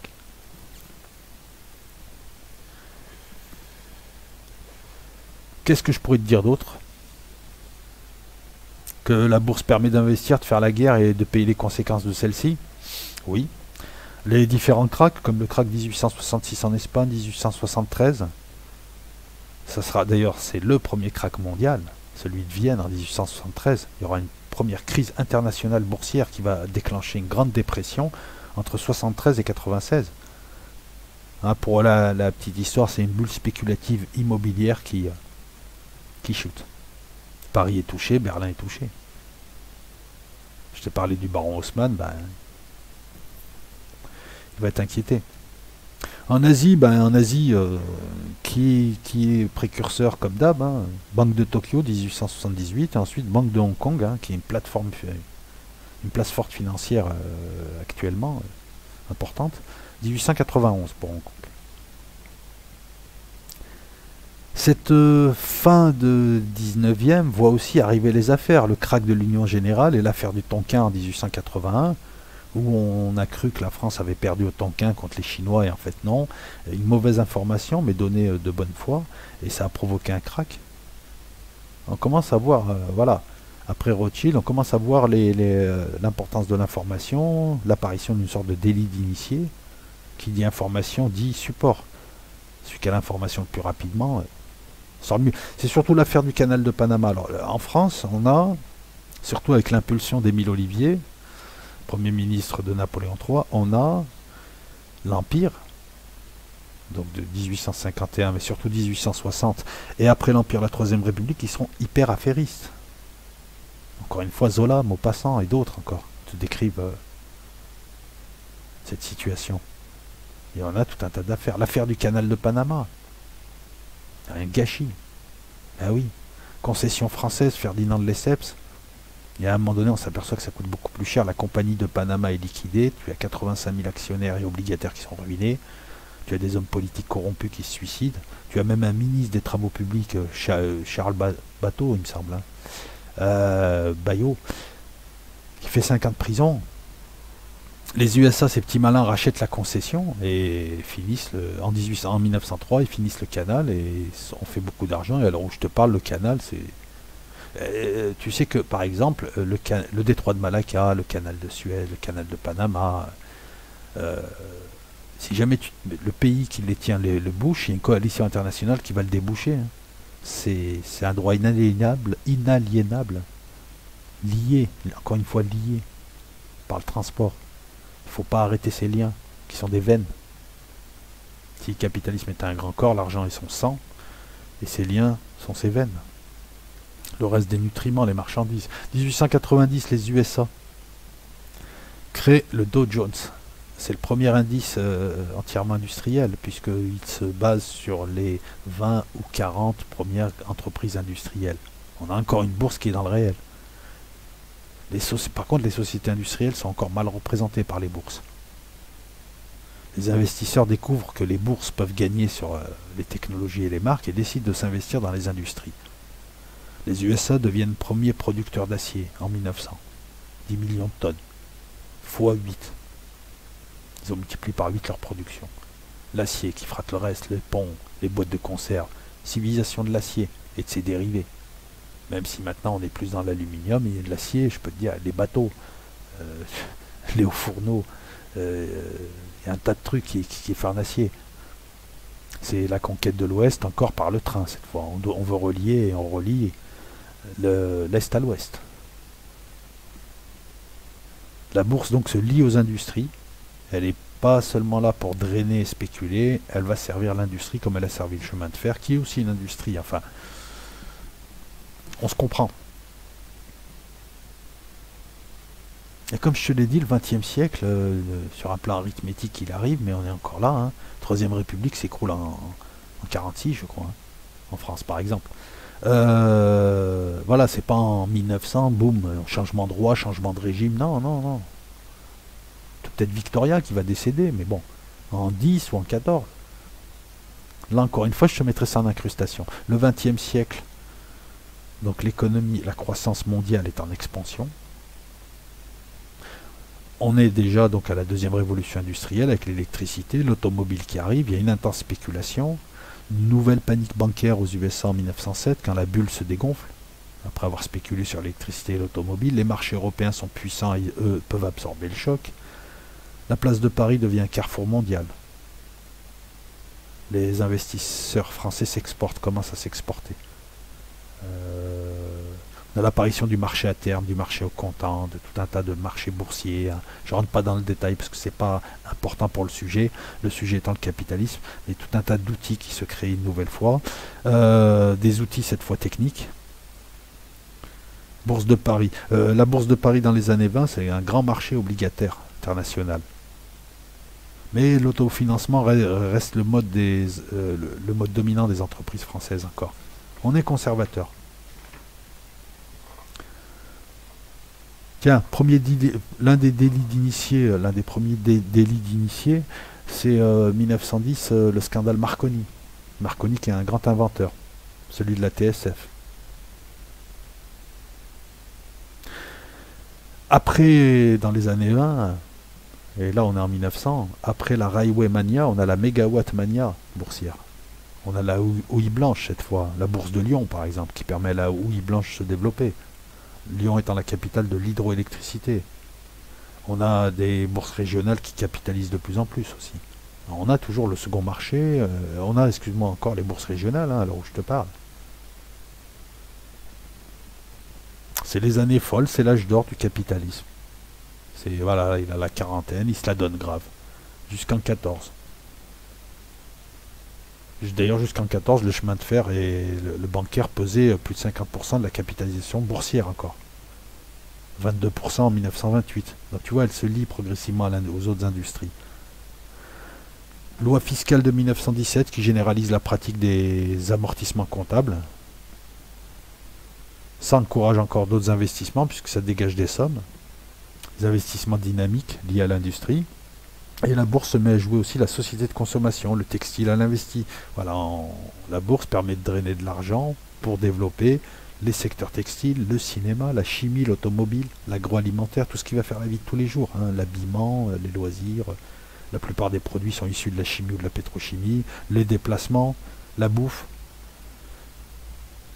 Ce n'est qu'en 1929 que la bourse commence à montrer son vrai visage, avec une crise qui a été mondiale, qui entraînera l'arrivée des nationalismes, hein, qui les cristallisera, qui amènera la Deuxième Guerre mondiale. Ce n'est qu'à partir de là où la bourse commence à donner des signes de défaillance et à inquiéter. En 1929, jeudi noir, le 24-10-1929, une bulle spéculative qui se perce, c'est la crise. Allez lire Steinbeck cette fois. Et cette crise-là touche partout, touche le monde entier. En tout cas toutes les économies occidentales, provoquant la misère des gens. Un jeu boursier, un manque d'investissement fait chuter des actionnaires, fait chuter des banques et provoque ainsi un effet domino qui va toucher des gens, il n'y a plus de boulot. C'est la grande misère, la grande dépression des années 30. Là on se rend compte que la bourse qui était censée soutenir l'économie peut aussi devenir l'ennemi de l'homme, hein, et un outil très dangereux. Hein. Ça peut être et le sérum et le poison de l'économie. Mais on ne peut pas s'en passer. Alors on réglemente, on sépare les banques des bourses. Aujourd'hui on parle toujours de séparer les banques d'investissement de banques de dépôt comme si c'était là, comme si le problème était là. Alors que c'est n'importe quoi, elles sont déjà séparées de fait de toute façon. On crée un gendarme de la bourse et les USA, ils créent la SEC, la Securities and Exchange Commission. Il y a des lois boursières en 1934. On adopte une attitude rationnelle. L'attitude que d'ailleurs on peut toujours faire là, si les politiques avaient des couilles, mais c'est plus possible, c'est on réforme. On réforme. C'est pas on va tout jeter, c'est on va réformer, on va arranger. Paradoxalement, après 29, la bourse va se démocratiser aussi avec la technologie. On voit arriver le téléscripteur, le télétype, en 1925 à Berlin. C'est un périphérique d'entrée-sortie que tu branches avec, qu'on branchera par la suite avec des ordinateurs qui ne sont pas encore là, qui donnera des bandelettes, je ne sais pas si tu as déjà vu ça dans les films, où tu as les cours de bourse, il n'y a pas d'écran. Ça prend la relève du morse. Les télétypes en 31, avec 243 télétypes, enfin, là où tu avais besoin d'à peu près 4000 opérateurs morse, tu as plus besoin maintenant que de 243 télétypes en 1931 qui peuvent transmettre donc les cotations boursières. On voit arriver d'énormes tableaux, les cours sont mémorisés, on archive les données boursières. On a des tableaux qui permettent les tableaux que nous connaissons maintenant, bon, c'était pas les mêmes, qui permettent de répertorier les cours sur toutes les bourses de commerce et de valeur. On a Western Union qui développe ce qu'on appelle le stock ticker, qui est un perfectionnement du télégraphe électromagnétique inventé en 1867 aux USA. Ça distribue les cours dans 43 États américains et canadiens, dans 377 villes américaines. Ça permet de transmettre automatiquement les cours à distance. Le stock ticker avec des bandelettes. On peut analyser des cours, puisqu'on conserve. Dans les années 30, l'automatisation arrive. L'automatisation. Parler du capitalisme. L'automatisation. L'informatique, l'automatisation et la déshumanisation fait qu'on a changé de nature de capitalisme, on a changé aussi de nature boursière. À l'heure où je te parle, 50% des échanges en bourse, c'est des bots, c'est des robots, c'est des programmes qui font ça, sans avoir besoin d'humains, qui font des programmes, qui peuvent jouer un cours, qui peuvent jouer un autre cours. Je t'ai pas dit qu'ils n'étaient pas sous contrôle, mais les cotations à la milliseconde ont permis la financiarisation de l'économie, en tout cas la boursification, on va le dire comme ça, de l'économie. La guerre passe, c'est bien, le capitalisme aime les guerres, il les provoque même, en tout cas il les laisse faire, parce qu'il sait que déjà c'est bien de vendre, ils savent qu'on vend au son du canon, donc il y a plein de gens qui achètent, non, on achète au son du canon, et on vend au son du clairon, lorsque la paix est revenue. Le capitalisme, tout est détruit, on va tout recommencer, c'est super pour le capitalisme, il y aura toujours de la croissance, parce que la croissance, ça veut rien dire la croissance seule. Oh, ce pays a 20% de croissance, ouais, mais il était à 0, et il est passé à 0,1. Alors que moi je suis à 5000. J'ai de plus en plus de mal à croître, c'est comme un corps humain. Le problème du capitalisme, c'est que c'est un corps humain qui ne peut pas croître de manière illimitée, parce que déjà les ressources terrestres ne peuvent pas, et en même temps il a besoin d'une croissance illimitée. Donc comment il fait? Il fait une purge, il remet à 0 et il repart. Je te parlais de ligne droite tout à l'heure, il y a des boucles qui se font. Guerre, purge, reconstruction, les 30 glorieuses. Et comme la croissance est gourmande en matières premières, tiens, à l'Afrique, l'Asie, c'est utile. C'est pour ça qu'on a eu du mal à décoloniser. Succès de la compagnie du canal de Suez. Les Anglais et les Français attaqueront l'Égypte qui avait bloqué le canal de Suez en 1956. En s'alliant aux Israéliens, c'est les Russes et les Américains qui leur ont dit dégager, et ils sont partis. L'importance donc de ne pas fermer les canaux et de laisser les liaisons, c'est ce qui intéresse le capitalisme, liaison, liées, religarées. En 1949, sur les 20 premières sociétés boursières en France, 11 exploitent le pétrole, les mines et la métallurgie. Et là, la métallurgie va aussi prendre son importance. On est rentré pleinement dans la civilisation du fer. Il faut de l'acier, il faut de la fonte, il faut tout un tas de choses.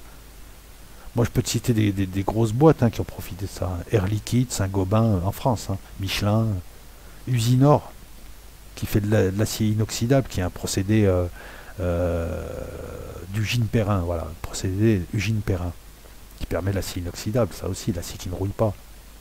On voit encore une alliance de la bourse, du capitalisme et de la science. Par la fille de la science, la technologie, leur fille commune. Dans les années 50, démarre la révolution numérique qui amènera la 4e révolution industrielle, la 3e étant le pétrole. Tu verras que là, c'est à partir de là qu'il faut suivre, et puis là, en matière monétaire, ça commence à bouger. Et oui, tu as la bourse, tu as le financier, tu as la dette, et tu as la monnaie. Tu as Bretton Woods en 1945. Tu auras l'absence de... le refus de convertir les dollars en or ensuite. Tu auras les pétrodollars. Pétrodollars, c'est les pétroles qui te permettent d'acheter... non, c'est les dollars qui te permettent d'acheter du pétrole et donc qui te lient aux USA. Sinon, ils t'attaquent. Enfin, sinon, on ne te vend pas de toute façon, parce que les pays qui te vendent sont quasiment obligés. Hein. Le pacte de Quincy, c'est pour dire aux Saoudiens, on te protège, mais toi, tu te fais acheter tes trucs qu'un dollar. Comme ça, les gens viennent me chercher pour le dollar. Ouais, c'est quasiment de l'arnaque, quoi. Ah oui, et ils t'imposent ça. Et ensuite, quand tu utilises leur dollar, ils parlent de sanctions. La révolution numérique qui commence voit le regroupement des bourses régionales aux USA, mouvement de centralisation, mouvement d'automatisation, mouvement de financiarisation, mouvement de virtualisation. Tu les vois un peu, tous ces petits mouvements? Avec le numérique, on crée l'intra-trading system. En fait, voilà, on commence à voir arriver l'électronique, l'ordinateur, les supercalculateurs. Je t'ai pas parlé de micro-informatique pour le grand public. Je te parle de gros trucs qui prennent tout un immeuble. On voit apparaître les craies, Texas Instruments invente dans les années 60 le circuit intégré. Le MIT conçoit un ordinateur, le TX2. Qu'est-ce qu'on a encore? Control Data qui crée leur premier supercalculateur. C'est Seymour Cray qui le crée, sans jeu de mots. Et les Cray sont, jusque dans les années 80, c'était les plus gros supercalculateurs. Calculent très très vite, donc ils peuvent faire tout un tas de choses. Ben, tout ça, ça va servir pour la bourse, pour la suite. On va parler du Big Bang financier de 86. L'électronique, c'est pas une énergie là. Non. C'est une innovation technologique qui va démultiplier, qui va nous amener vers la 4e révolution industrielle. On a des bulles spéculatives qui percent, des cracks réguliers. Mais le pouvoir boursier là qui est bien implanté, qui a bien comme un pervers qui arrive, qui sera indispensable, puis petit à petit il va imposer ses conditions pour devenir un dictateur. Donc ces nouvelles technologies, notamment l'informatique, qui permettent depuis les années 60 de transmettre les cours en temps réel entre les différentes bourses, vont prendre leur essor. Avec un téléphone, un lecteur de bande magnétique, tu as le télécote, qui sera perfectionné dans les années 30 par le téléregisteur, et ainsi de suite. Hein. Je navigue dans le XXe siècle. Tu as le Quatron, le Stockmaster, tu as Reuters, l'information, qui utilise la technologie pour donner une information boursière. On relie les gens, on relie les marchandises, on relie les informations. Les cours, c'est des informations. L'électronique réunit une communauté mondiale d'investisseurs et de banquiers petit à petit. 300 000 écrans Reuters 190. En 71, on crée le Nasdaq, c'est une bourse à distance. Puis maintenant, avec Internet, tu peux accéder à n'importe quelle plateforme et trader toi-même. Je vous rappelle que la bourse, c'est nous. C'est un ensemble de petites mains.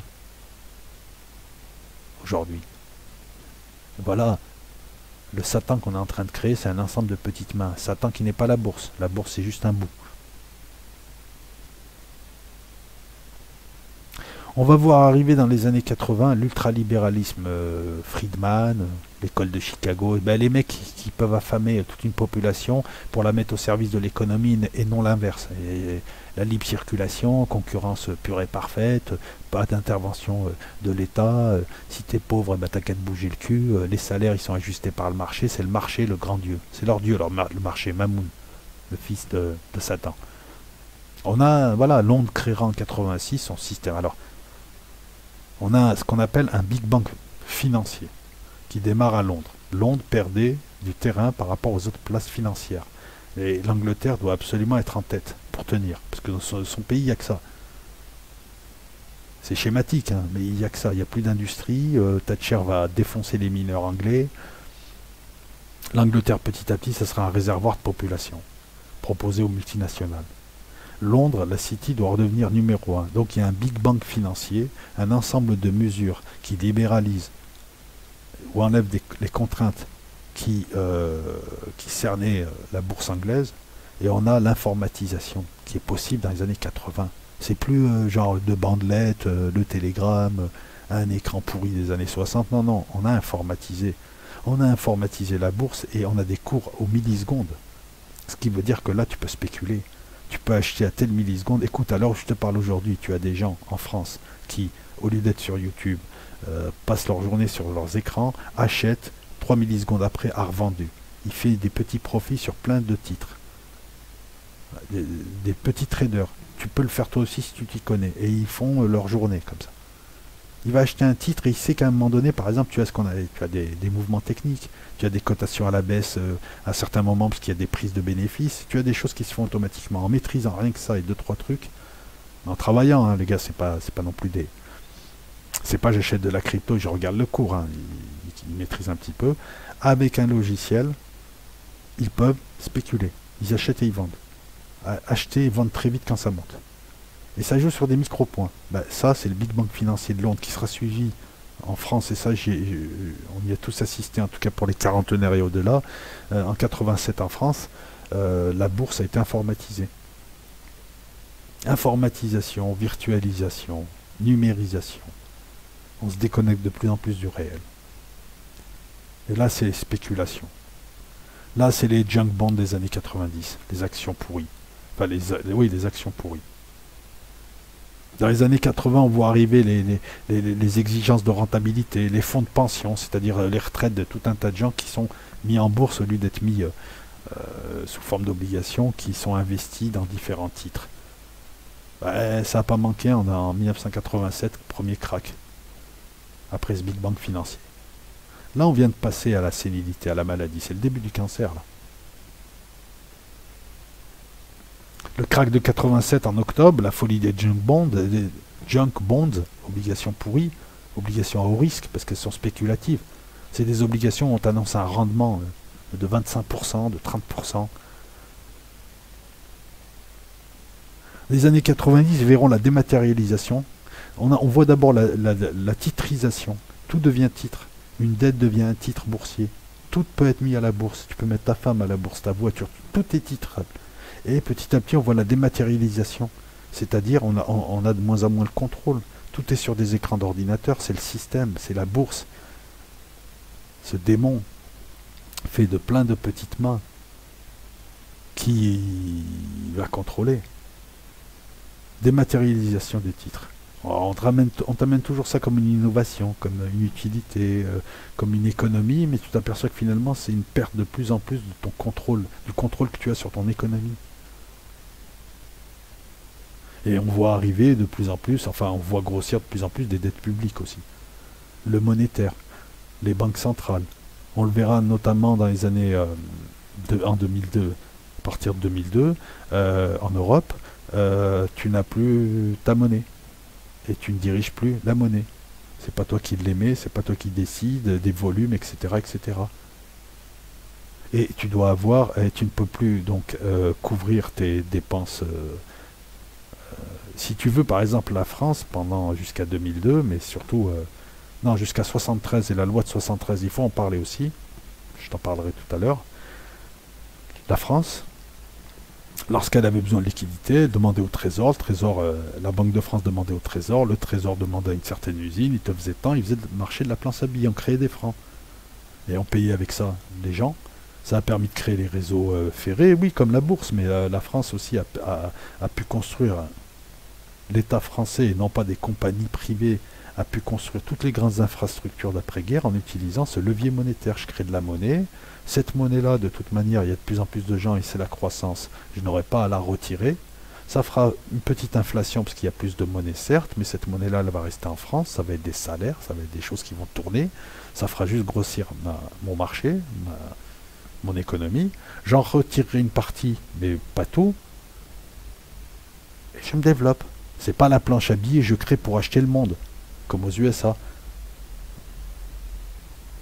Le volant monétaire, d'un côté, le volant, voilà, ce volant monétaire qui devait gêner la bourse, avec la loi de 73, les hommes politiques français ont enlevé le bâton qu'ils avaient pour le donner à la bourse, leur pire ennemi. Et maintenant, ils sont liés au marché. Si tu veux, la France, à l'heure où je te parle, et depuis plusieurs mois déjà, elle fait des emprunts à une semaine, des emprunts à 2 semaines, des emprunts à 1 mois, à 3 mois. Certes, c'est des petits taux d'intérêt. C'est pour ça qu'elle fait qu'on l'arbine avec les Américains. C'est pour que les marchés nous accordent des taux d'intérêt très très faibles. Ça a permis de faire baisser de 10 milliards le service de la dette français. On est passé de 50 milliards par an pour payer rien que les intérêts de cette dette, créée depuis 73, enfin créé avant, mais 73 y a contribué, à 35 milliards. C'est juste pour payer les intérêts, c'est pas pour payer la dette. Et c'était ça le but du jeu. C'était mettre des chaînes financières sur les États pour qu'ils passent leur temps. C'est un peu comme Finaref, hein. Tu rembourses essentiellement que les intérêts, tu rembourses très peu du capital. D'ailleurs, on n'aime pas, on ne veut pas que tu rembourses du capital. Donc vous voyez la bourse, par la chaîne monétaire, d'un côté, par la bourse de l'autre, on a un être qui n'est pas encore créé, a mis la main sur l'économie des hommes.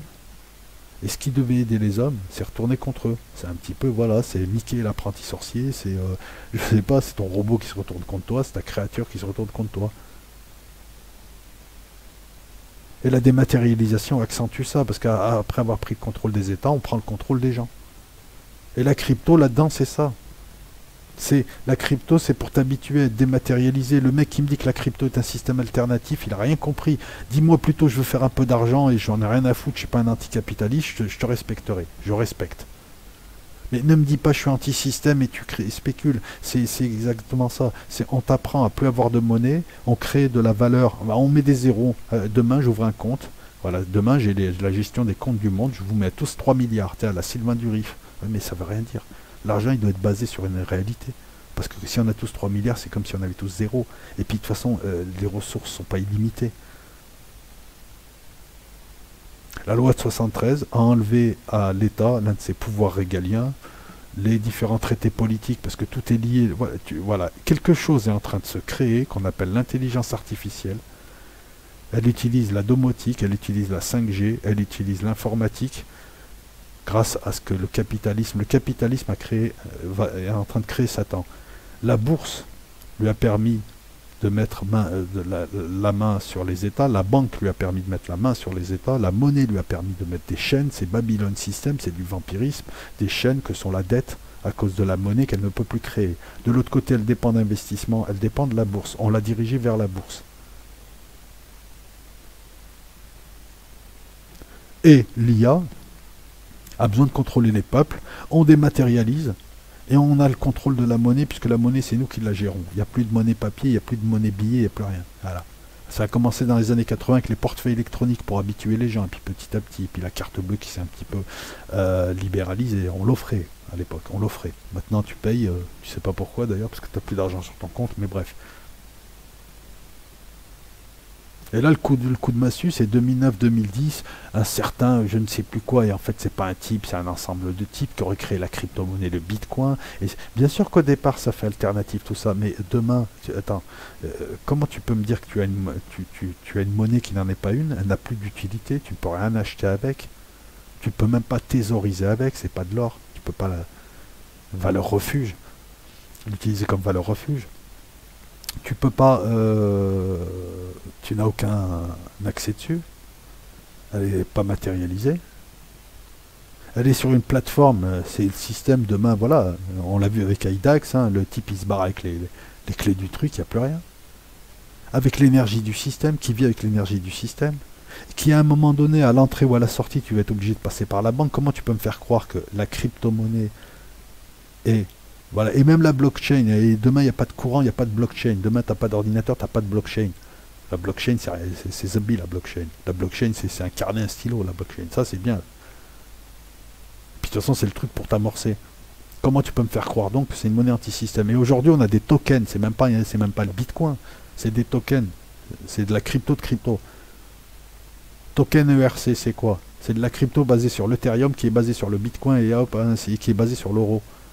Hein, finalement, tu rentres en payant avec des euros, tu ressors, tu récupères des euros. Tu veux me faire croire que non, la crypto-monnaie participe à ça, à l'emprise du boursier. Le boursier, c'est l'une des parties de cette IA. Les cyborgs, les drones qui pourront être activés par la 5G, la Wi-Fi, ARP, qu'est-ce qu'il y a? La domotique, l'informatique, le téléphone portable, tout te lie, religaré, mais à Satan. Parce que la science a permis, la science a donné naissance à des choses, ça a été récupéré par, voilà, ce monde est le monde de Satan. Alors, on ne l'appelle pas Satan, appelle-le l'IA. C'est Sauron qui est en train de revenir, c'est son idée, et ses prêtres, le grand œuvre, c'est ça, le grand œuvre, c'est construire ça. Donc à travers l'histoire du capitalisme qui a servi les hommes, on arrive à quelque chose de diabolique, à Mamoun. C'est pas le capitalisme qui est mauvais, c'est ce qu'on en a fait. C'est le mouvement qu'il a pris. On a laissé faire par glissements successifs. C'est ça qui est terrible. La banque a pour fille la bourse et la monnaie. Et c'est nous, nous constituants. Et on revient à cette histoire de nosphère où la Terre serait son architecture. Enfin, la Terre est l'architecture. L'architecture Internet, les liens, la communication. C'est les veines du corps qui relient tout le corps. Le corps, le squelette, c'est la Terre. Les cellules vivantes, c'est nous qui le faisons tourner. Il manquait technologiquement, voilà, il manquait quoi? L'informatique surpuissante, l'IA, la centralisation, les clouds. Les clouds, on récupère les données. Qu'est-ce qui manque maintenant technologiquement? Il manque plus que cette créature prenne vie et prenne conscience d'elle. Lorsque je parle d'une IA, c'est pas un ordinateur quelque part, hein, c'est toute la Terre. C'est ce que Teilhard de Chardin, le père Teilhard de Chardin, pardon, a appelé la nosphère. C'est ce qui est décrit partout. C'est ce que tout amateur de science-fiction des années 50, 60, 70 sait et voit venir. Et l'autre, il me dit, hey, de la crypto, je suis un rebelle, t'es un mouton. D'accord, je suis un mouton. Tu recules de 500 ans et tu reviens me voir après. Le 21e siècle, c'est la fin des bulles Internet en 2001-2002, c'est la crise de la dette publique, la crise de la dette privée en 2002, la crise bancaire en 2008, la crise de la dette publique en 2011. Hein. 2008, c'est le 777,777 moins.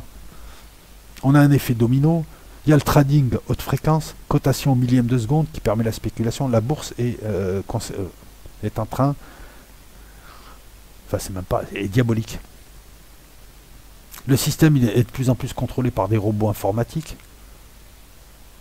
On n'a quasiment pas de maîtrise, aucune transparence dessus. Ils opèrent sans ordre humain. 50% des ordres donnés en 2012 étaient l'œuvre de robots. 90%, je t'avais dit 50%, en 2013, 90% des échanges sont faits par des robots informatiques qui décident, qui se déclenchent à un certain seuil, à un certain moment. Ils sont programmés sans même que l'être humain leur demande.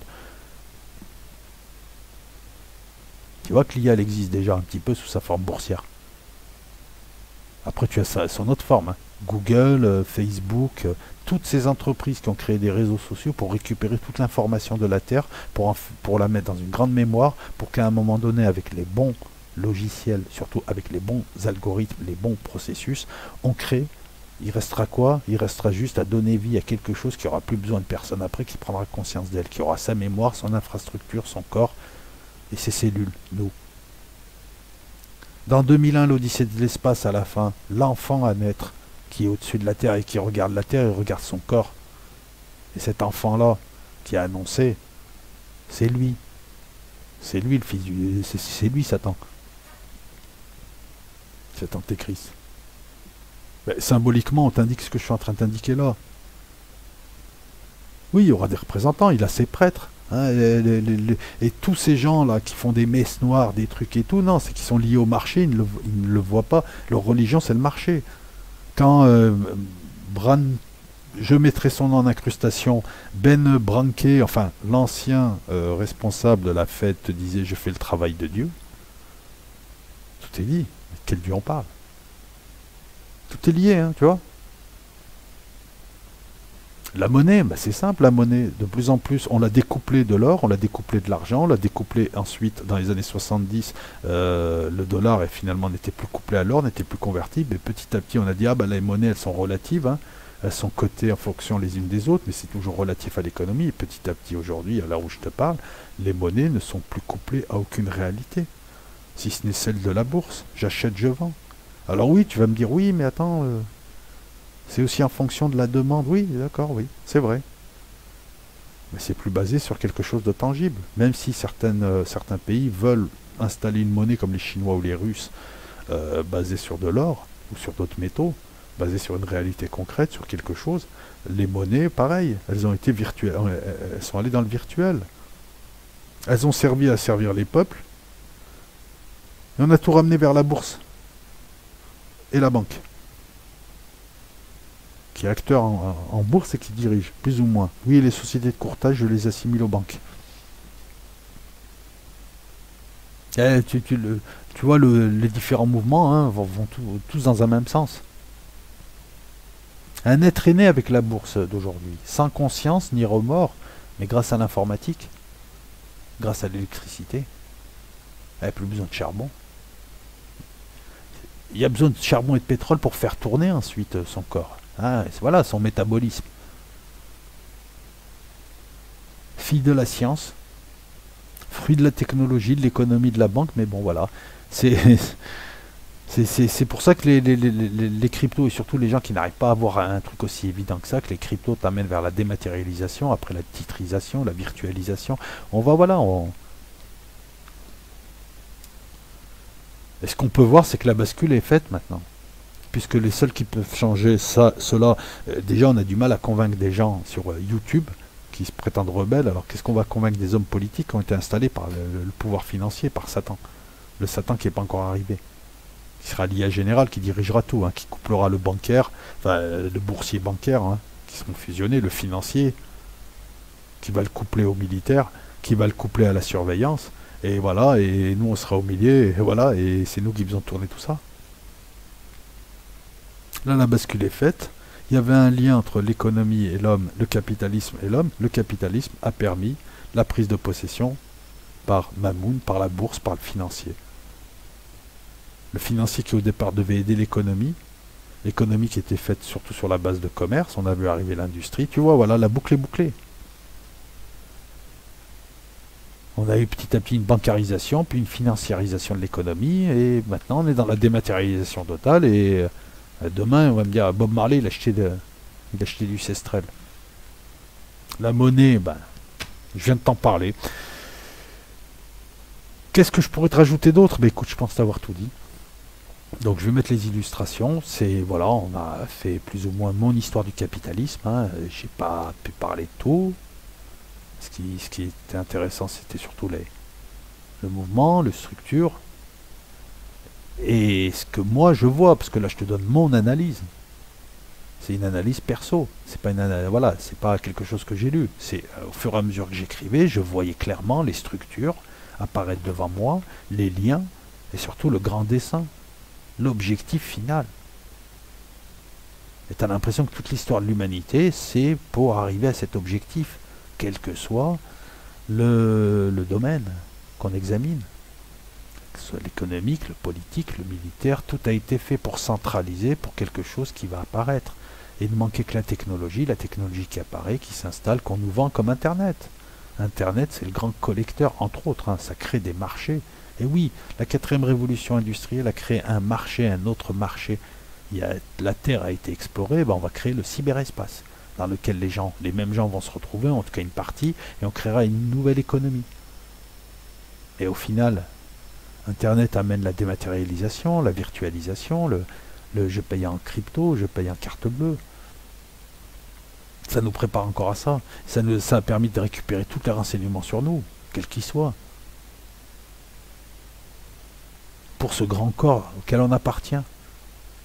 Tu es une des cellules de ce qui arrive. Voilà. J'espère que ça vous a plu. Je lirai vos commentaires au fur et à mesure. Hein, je pense à partir du 2 janvier en tout cas. En admettant que je la pose le 1. J'espère avoir été complet. J'espère que ça vous a plu. Je vais continuer à faire des vidéos sur Patreon, sur l'économie. Mais cette fois, ça sera des trucs beaucoup plus digestes. On va rentrer un peu dans ces... Je sais pas, on va voir la croissance, le PIB... tout un tas de choses. Hein. Si vous voulez que je fasse des vidéos sur certains points de l'économie, dites-le moi. Ensuite, je ferai une vidéo sur les retraites. Voilà, sur les retraites depuis 45 et le CNR. Hein. Les acquis français qui petit à petit ont été dilapidés, notamment, surtout parce que les gens votent n'importe comment et puis se rendent compte, je sais pas, quand t'es pauvre et tu vas en RP et tu votes à droite et les autres ils veulent t'enlever ta retraite, au bout d'un moment, voilà. oui, c'est ça. Donc voilà, et n'hésitez pas donc à commenter, à me dire si vous voulez voir aborder des sujets. Est-ce que vous voulez voir aborder des sujets militaires, sachant que les revues de presse et le géopolitique, je les ferai surtout sur Los Locos. Enfin, les revues de presse, je les ferai sur Los Locos. Putain, pourquoi je dis Los Locos pour aussi donner une info de qualité. Et ici, j'ai envie de faire des choses plus fouillées. Alors, il se peut que je ne puisse fournir 10 vidéos sur Patreon. Si c'est 8 ce mois-ci, ça sera 12 ou 14 le mois d'après. Voilà, j'ai pas envie de faire des vidéos rapides. Je préfère prendre mon temps. Là, vous voyez, ça fait une semaine que je devais la faire, cette vidéo, mais cette semaine-là m'a permis de faire maturer un peu mieux l'idée. Merci à toutes et à tous. N'hésitez pas à faire la pub pour mon Patreon. Je vous avouerai que ça me ferait plaisir d'avoir plus de monde parce que j'estime ne léser personne et proposer quand même un certain travail. Voilà, et puis merci pour vos encouragements et puis à bientôt, soit sur Patreon, soit sur Los Locos. Au revoir.